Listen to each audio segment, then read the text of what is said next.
This program is supported by South Carolina Humanities with the Federation of State and Territorial Humanities Councils through the Campfire Initiative, which was funded by grants from the Carnegie Corporation and the Mellon, Ford, and Knight Foundations to commemorate the 100th anniversary of the Pulitzer Prizes in 2016.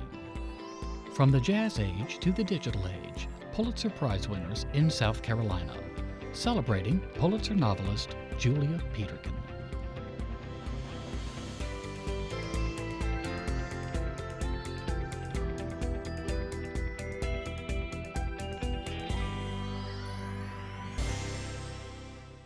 Hello and welcome to the program celebrating Pulitzer novelist Julia Peterkin. I'm Beryl Dakers. Julia Mood Peterkin was the first South Carolinian to win a Pulitzer Prize and the only South Carolina recipient ever in the field of literature. She was awarded this esteemed honor during the Harlem Renaissance, the Jazz Age, another time, figuratively speaking, when Black was beautiful. And Peterkin's resilient but humanized Black characters struck a chord with the literary public. We've assembled here a wonderful panel of experts, not only to explore the importance of the Pulitzer designation, but to talk also about Peterkin and her work in the context of the times in which she lived, her contributions to the world of literature, and perhaps also her contributions to our understanding of the changing world in which we live. Joining us here in studio are Peterkin scholar and historian Dr. Margaret Washington, who is professor of history and American studies at Cornell University. Peterkin biographer Susan Miller Williams, author of A Devil and a Good Woman Too, The Lives of Julia Peterkin, and filmmaker Gayla Jamison, producer-director of the acclaimed documentary Cheating the Stillness, The World of Julia Peterkin. Ladies, let's get started. And Susan, I think I'm going to start with you. Who was Julia Peterkin and why all the fuss? We know she was a writer. Julia Peterkin was a plantation mistress, which was one of the great mysteries of this whole story. She did not grow up on a plantation, but she married into a South Carolina plantation. And yet the stories that she wrote and that won her fame were all about the people who worked on the plantation, the African Americans who worked the place, who combed her hair, who drew her bath. And I know that sounds like an unlikely combination to produce great literature, that the burst of creativity that engendered in her in the 1920s is like nothing else in the American story, I think. But she did somehow find a way to take her own pain and her own stories and to tell those through the stories of real people who she saw around her.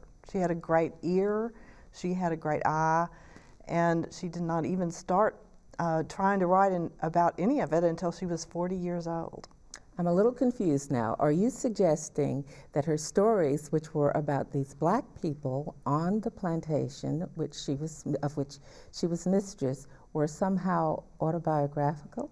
Yes, as I got further and further into this story, the more I found that though they were often literally true and literally the stories of the people who worked for her, they often also tapped into her own childhood traumas, about motherlessness, and about feeling the need to express herself in various ways.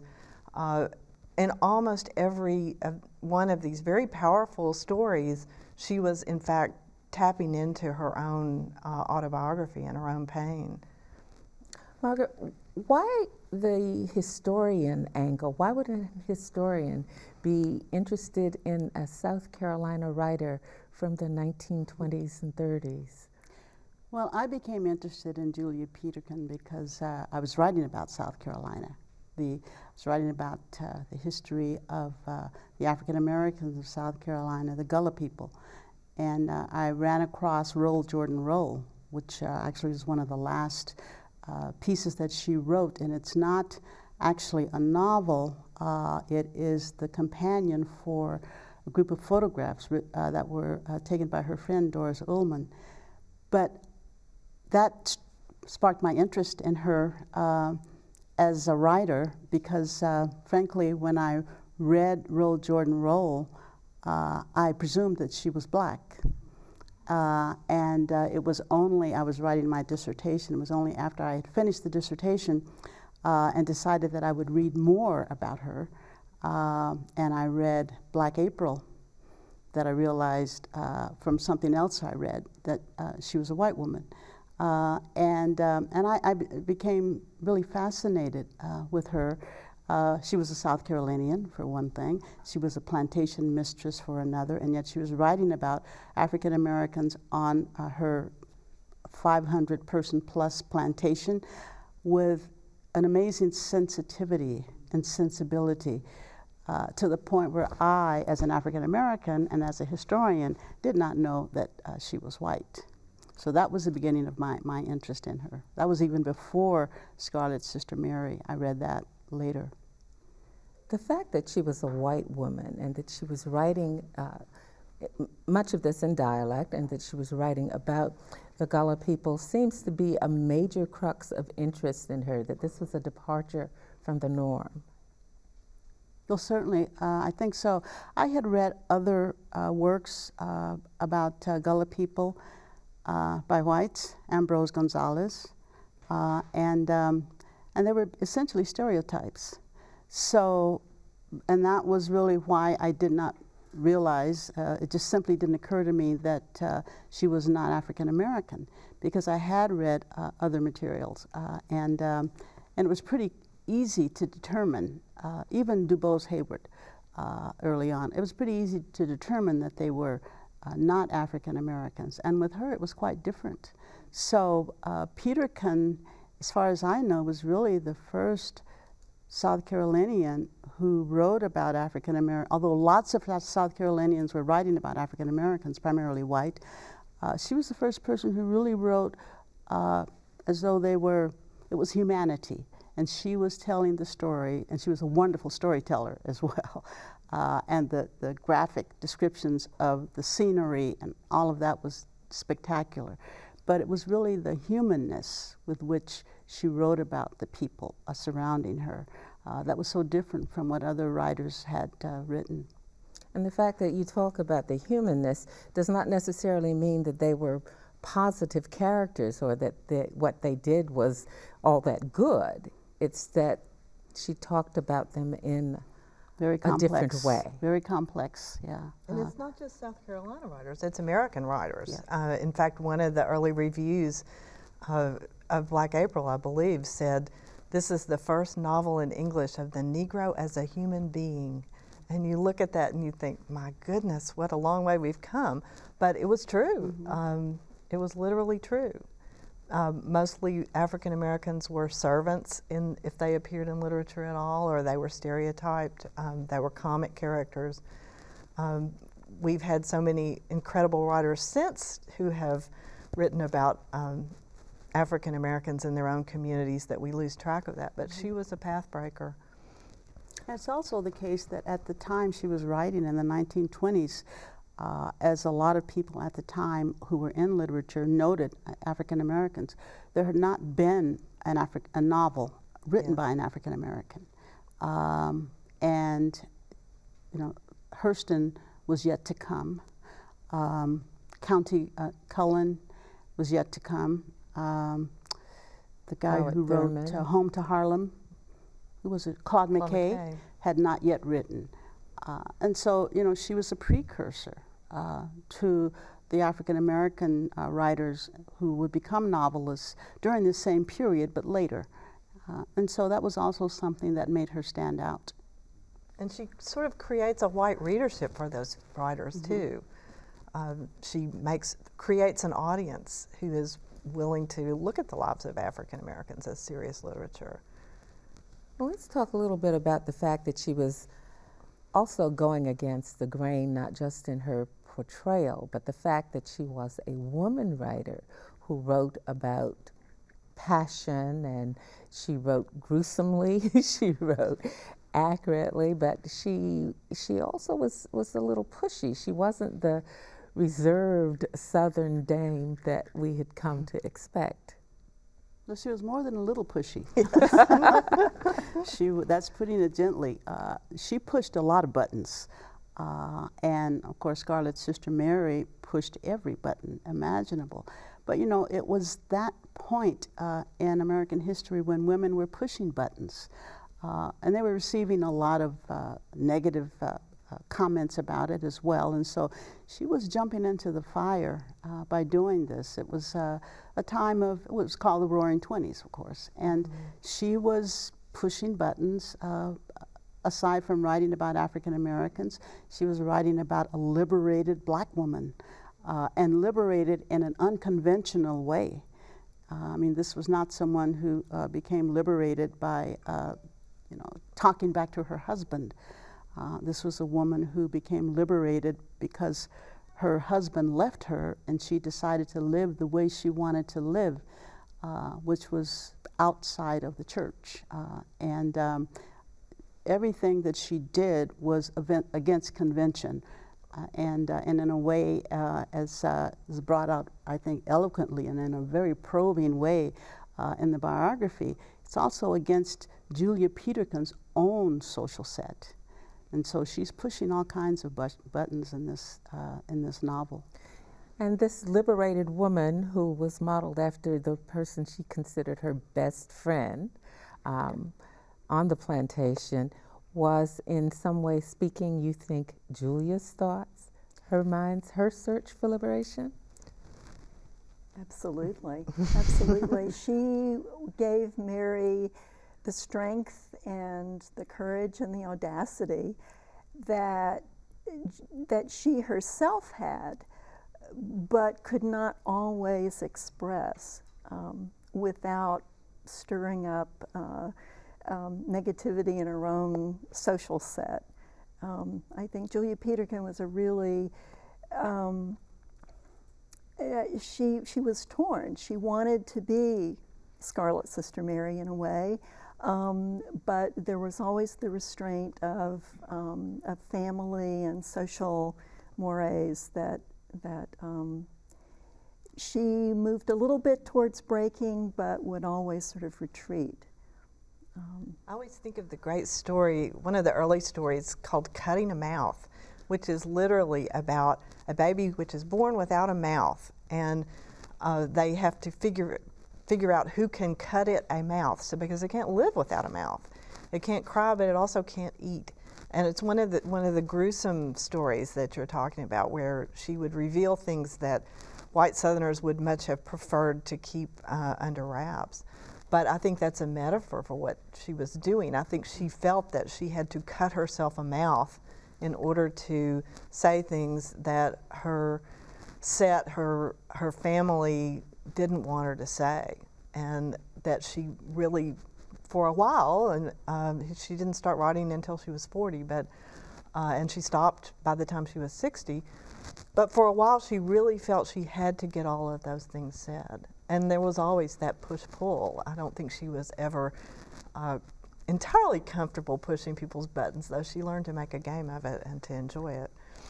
Would you talk a little about the dichotomy of her life, though, the fact that she lived this life as plantation mistress and she actually embraced it and ran the plantation, in a sense, on occasions, and yet she would go to New York and flaunt her literary achievements and her association with the glitterati of the day. I mean, going to Harlem and frequenting places, being seen with the leading African-American artists of the day, as well as courting folks like Mencken and Carl Sandburg and the others, and then retreat to South Carolina. I mean, how do you do that? Well, for a while she had it all. She was able to have both of those worlds. And to me, that's sort of the miracle, that she could walk that tightrope as long as she did. She certainly was associating with people in New York that scandalized people back home, and she enjoyed that. But she did always want to come back to the safety of the plantation and to that way of life. And finally, when the Depression hits, she retreats from that life. I think she could have gone on living it, but she stops. Oh, but that is before the success of Scarlet Sister Mary. I mean, that is after the success of Scarlet Sister Mary. Scarlet Sister Mary. And I'm curious about that novel, which is hailed as Peterkin's masterpiece. Was it that great a novel? What was the significance of it winning a Pulitzer Prize? Well, it certainly was a breakthrough in terms of winning white audiences to for African American lives. I think in that way it was an astounding sort of break with tradition. It was, in some ways, of a piece with the other Pulitzer Prize winners in that most of them did not take part in the sort of literary modernism of the period and form. They were all very traditional narratives. Often they were about immigrant groups and about people who spoke in dialect. But in some ways, I don't think it's her best novel. It's her simplest novel, and it's the one that appealed to women in the 1920s. I mean, this is the age of the flapper. And of course, women are the book buyers, and were the book buyers and the book readers in the 1920s as well. And I think that in some way, Scarlet Sister Mary was the perfect heroine for the age of the flapper, someone who is happily living without a man or with a lot of part-time men, and who is sort of taking charge of her own sexuality. And many women took that as a kind of way to live, someone who was validating what they were feeling already. You know, I think there's also the case that, I agree, I'm not sure it's her best novel. I really like Black April, which was her first, her breakthrough novel as well as her first, because she gave voice to African Americans in the novel in the way that other people in the Renaissance had not. But I also think it was the times. It was the era of this rebirth of African American culture, and I think audiences were looking for something. And it was also the age of this representation of African Americans as the quote unquote exotic, and I think that both Black April, but especially Scarlet Sister Mary, because it was about a risque woman, and this woman was black, I think it did fit. It certainly was not the kind of novel that fit into the kind of stereotypes that someone like Ambrose Gonzalez wrote about. But insofar as it was a black woman who was being loose, to put it gently, she was quite amazing in terms of, you know, she just slept with men because she liked them. Even though, and I think this is important, that's not the way she started out. She started out as a very dutiful wife who was grossly wronged by her husband, and got a charm. It's another brilliant thing about Peterkin. She really encapsulates the Gullah people's use of charms, roots and herbs, and that gives her power. So it's a novel of empowerment. At the same time, it's a novel that plays to the exotic, which is what a lot of white audiences were interested in as far as the Harlem Renaissance was concerned. And so in that sense, it's kind of a double-edged sword. It's so many things, because, and then also, you know, as is pointed out in the biography, it represents Peterkin giving voice to Peterkin. Vicariously Right. living the life that, or these assumed values and passions and excitement that she did not have in her own. And that actually Peterkin eventually got involved in, because she got involved with a Jew, which that was mind-blowing, really. And the way it's depicted in the biography is great. The way it's depicted in the biography, that this was it was really a love relationship, but at the same time, she wasn't going to give up her life. But she obviously cared deeply for him. A man younger than she was, at least 10 years. But not worthy of her giving up her Southern comfort for. Gayla, for you as the filmmaker, doing a documentary on Julia Peterkin, what was the turning point for you? How did you find that nucleus, I guess, that would tell this story? Because there are just so many facets and so many threads. That's always part of making a documentary. There's always much more to tell than it's possible to tell within a reasonable length of time. I came to Julia Peterkin through Scarlet Sister Mary when I read in my 7th grade South Carolina history book. I grew up in South Carolina, in Easley, that there was a South Carolina writer who had won this incredible prize, and she was a woman, and I was an aspiring writer. So that book is, so the documentary is really very personal to me. I didn't think much about Julia Peterkin as a person until I read Susan's biography. And I thought, this is really a remarkable woman. Having grown up in the segregated South, I could, I guess, empathize and also sort of just the restrictions of what it was like to be a small town girl growing up in the 50s, and the social restrictions, what you were supposed to do and what you were not supposed to do to be a lady. And I really loved the spunk of Julia Peterkin. I think something that I was not able to include in the documentary, that if it had been longer I would have, was her, she was really an outdoors woman. I mean, part of she loved New York, but she also really loved Lang Syne. She loved the flowers. She writes about the flowers.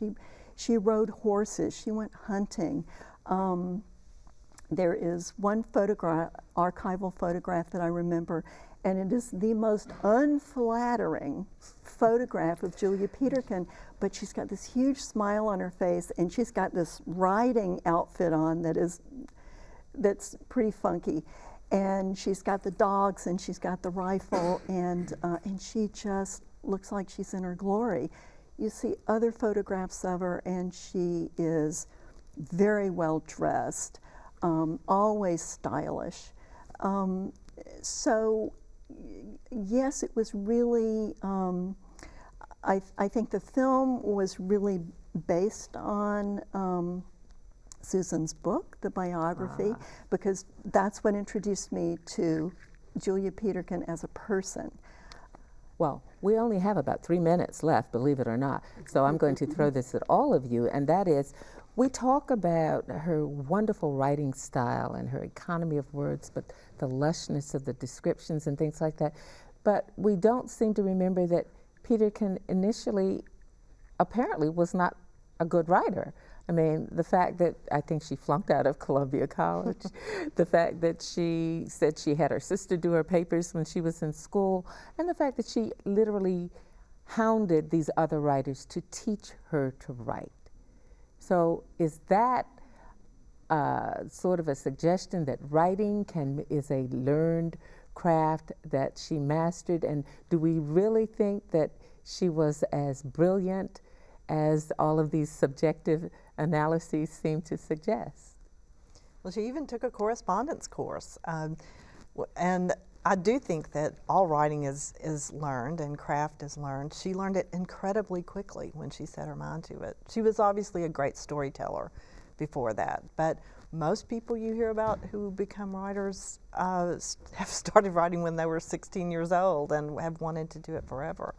And that burst of creativity comes from some mysterious source, and there are a lot of threads to that, but in some ways it's always sort of magic when it happens. I think her surroundings gave her an incredible inspiration. The place she lived in, the stories she heard, made a tremendous difference. I mean, she heard a lot of her stories. She was repeating what she had heard and setting them within a literary context. So in a Mark way, she Twain was a did the great same thing. reporter. She was. Mark Twain did the same thing, but she was, you know, she had this wealth of information, and she crafted it beautifully. We have 1 minute.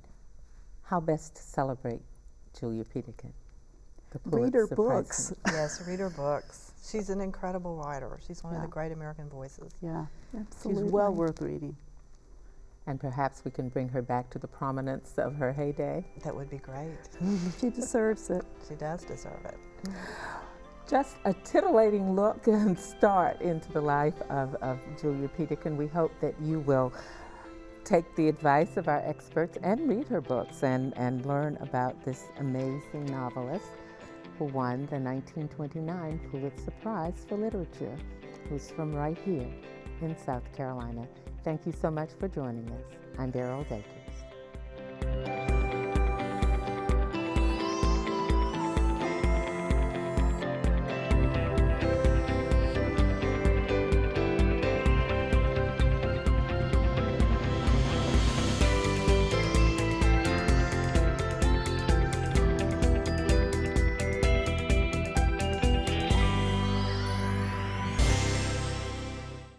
This program is supported by South Carolina Humanities with the Federation of State and Territorial Humanities Councils through the Campfire Initiative, which was funded by grants from the Carnegie Corporation and the Mellon, Ford, and Knight Foundations to commemorate the 100th anniversary of the Pulitzer Prizes in 2016.